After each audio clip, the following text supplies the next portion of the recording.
Welcome to the first episode of Code Corner with Dan Decker, everyone. I'm your host, Christa Poss, Vice President of Sales and Marketing with Midwest Alarm Services. Today, we'll be diving deep into the world of fire alarms. To help us unravel the complexities, I'm thrilled to welcome Dan Decker, our Industry Affairs Manager here at Midwest Alarm Services. Dan, thanks so much for joining us. Thanks, Krista. I think this will be kind of a neat thing to do. So, Dan, let's start with the basics. When we hear fire alarm, what exactly is its fundamental purpose for those that might not know? Basically, a fire alarm is designed to detect something that is off normal. It can be something as simple as somebody pulling a pull station, or it can be as complex as a smoke detector deciding that there's a certain amount of smoke in the building and we're going to set off the alarm. But it has basically an input, which can be either automatic or manual, and outputs, which it can do a lot of neat things, but a basic fire alarm is probably what you'd see in a school where somebody pulls a pull station and then the horns sound when they pull the pull station. And that's the input is the pull station, the output is the horns.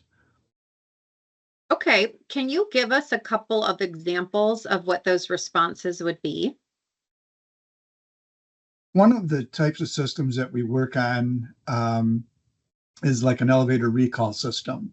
So that includes having obviously a multi-story building because you've got an elevator in it, but we have a smoke detector at each landing on each floor, and then smoke detectors in the shaft and in the elevator control room or wherever the elevator controls are located.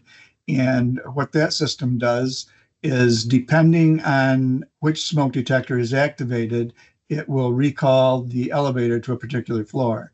For example, if it's a 10-story building and a smoke detector goes off on the 8th floor, the elevator will take everybody down to the first floor so that they can exit the building safely. And it essentially stays at the first floor till a firefighter comes in, unlocks it, and then they can use it. But if the fire is actually at the first floor, we don't want to take people and dump them out where there's a fire.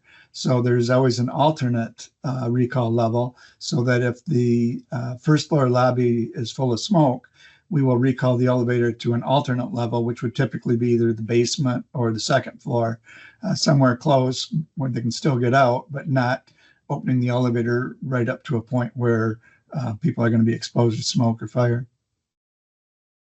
So, Dan, correct me if I'm wrong, but I believe the fire code calls this a dedicated function on the system. Yes, that is exactly what that's called. It's designed for a single purpose, and it's dedicated that function. We also, there's basically two primary functions that we use for dedicated function systems. The first is elevator control. The second is sprinkler monitoring. When people put in a sprinkler system in a building, it's very advisable for them to know if the sprinkler system goes off when nobody's there. It could mean that there's a fire going on. It could mean that something is frozen and a pipe broke and there's no fire, but you could have lots of water damage if it isn't responded to promptly. So we use a sprinkler supervisory system. We monitor the flow switches so we can tell if there's water flowing through the sprinkler system. And we monitor the shutoff valves to make sure there's always water to the sprinkler system. And if either one of those has a problem, we contact somebody. Now, a sprinkler supervisory and a elevator recall system notably don't generally have what we call notification appliances. They don't sound anything locally, but they do things. So the elevator recall simply communicates with the elevator controller and brings the elevator back to an appropriate floor. And the sprinkler supervisory system just notifies the supervising station, and the supervising station will then contact the fire department or the building management, depending on what type of signal they get. So I think a lot of times people think these systems are just about detecting, but this is really more about initiating specific actions also. So what other kinds of things can a fire alarm system trigger? There's a ton of things. When we're working in a a typical building that's required to have a fire alarm system, they're also required to interface any duct smoke detectors that they have with their mechanical system are required to be interfaced into the fire alarm. So what that means is that if they have, say, a filter catches on fire in the air handling unit, and that puts smoke into the air distribution system, we use duct smoke detectors that will pick up that smoke. And in addition to notifying somebody that the duct detector is activated, it will shut down the air handler. It's a safety feature so we don't distribute smoke throughout the building. So tell me about what other kinds of systems are involved in these buildings, Dan. In a theater, for example, there may be some very high levels of noise produced. For example, if you go to a theater and there's a concert going on, you might not be able to hear the fire alarm over the orchestra or whatever is producing music. And so one of the things that we can do is when a fire alarm activates in that type of an environment is we trigger the theater system, the building management system, and that will turn down the audio on the theater so that you can hear the fire alarm, and it'll also turn up the lights so that people can exit safely. There's a lot of things we do with building management systems where we can do things like smoke control, so that if we detect smoke in an atrium, we signal the building management system. And not only does it turn on exhaust fans to get the smoke out of there, it'll sometimes open up dampers so that we can get fresh air coming into the building and assist with evacuating the smoke from the area. So we've done a lot of neat things in terms of using the fire alarm to allow the building owner to know when there's something going on in their building. Several years ago, we did a shop that made machine tools, and they use very high temperatures. And one of the ways they did that was something called a salt bath. And it's a machine that heats salt to the point where it's red hot. It's a liquid. And it is very important to them that maintain its temperature. So even while they're gone, they want to maintain that salt bath. So if the temperature varies outside of its normal range, we can pick that up through the fire alarm system and monitor that at the monitoring center, and then notify the customer that it's not really a fire alarm issue, but something's gone wrong with one of your building processes.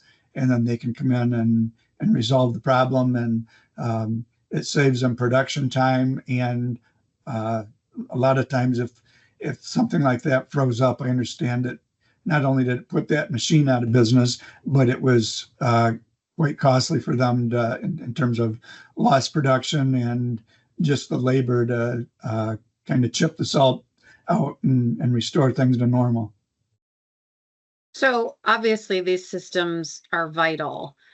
Tell us a little bit about the requirements for fire alarm systems.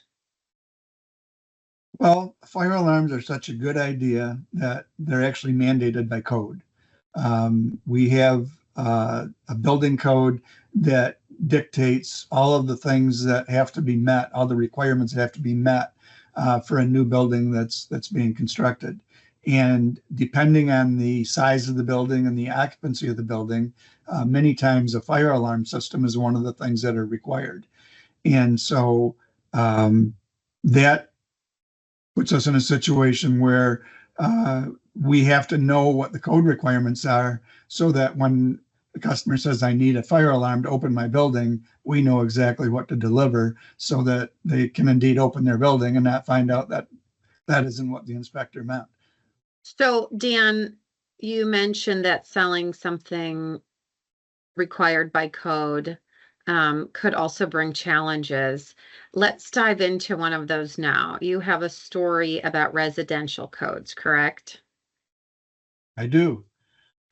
Yes.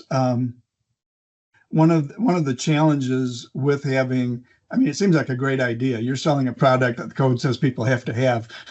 It's like selling candy to babies, right?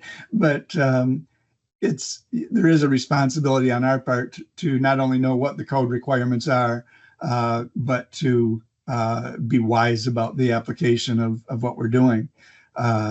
Speaking of the residential code, this probably goes back 15 or 20 years, but there was a requirement in the residential code that required single station smoke alarms and single station CO detectors be installed in residences. And those, by single station, I mean the ones that you can buy at the hardware store. They just hook up to 120 volt power and everything's in one device there. It detects the smoke and it sounds an alarm. And they're pretty straightforward, and they satisfy the code requirements. But people in the alarm industry wanted to have a ability to put in what's actually a better system, which is smoke detectors and notification appliances. And I say that's better because we supervise it. We make sure the wiring is in place at all times. And if a wire breaks or something gets broken on the system, a fire alarm system will report that as a trouble. The single station smoke alarm, if a wire gets broken, you'll never know about it. There's nothing that supervises it. So at any rate, the alarm industry wanted to have smoke detectors that were connected to alarm panels recognized as equivalent to the single station smoke alarms, so that when a building was being built, it would be acceptable to actually use a better form of protection using the household fire alarm system in lieu of the single station smoke alarms. And it was presented as an alternative. If somebody wants to spend additional money to put in a fire alarm system in their household, they shouldn't then have to duplicate that by putting in these cheap 120 volt smoke alarms. So the code eventually accepted that, and that was listed as a alternative to the smoke alarms. Was a fire alarm system, a household fire alarm system, was deemed to be equivalent.